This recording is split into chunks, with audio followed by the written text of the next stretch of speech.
A few months ago, the Church Arcade opened up just outside of Pittsburgh, converting an old church into a two-story arcade. And this weekend, April 10th through 12th, they're throwing craft beer and tournaments into the mix for PinBrew, which is exactly what it sounds like, a pinball and beer festival.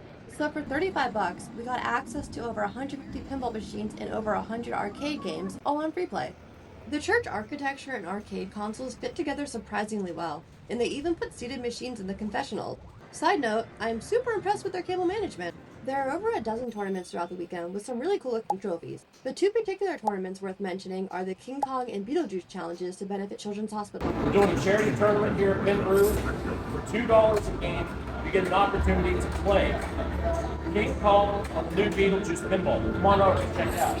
So here's King Kong. It's based on classic movie-based oriented playfield. You know, there's a lot of objectives, a lot of targets, but it's a real fun pinball table. And last but not least, Beetlejuice.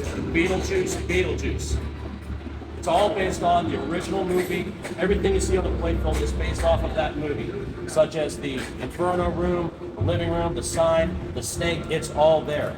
But out of it, you can play a charity game, $2, and help out the kids from Children's Hospital.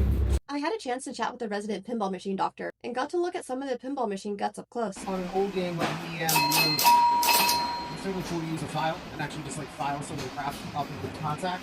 And the newer games, by newer, I mean like as old as I am. Anything from like 77, all the switches are gold plated, so you can't use a file, you gotta use like a little bit of cleaning and like a business card or something, and that's about it. My favorite games were Jambo Safari and Domino's Pinball. And yes, it is Domino the pizza chain. They made a pinball machine for some reason. And then my least favorite was this Family Guy machine, simply because I was bad at it. This one's rigged! I want to look good! Parking was super easy, with their own designated free lot right across the street. I noticed the patented Pittsburgh parking chair in some of the spaces when I got there, and a few hours later there were food trucks in those spots. Never change, Pittsburgh. Never change.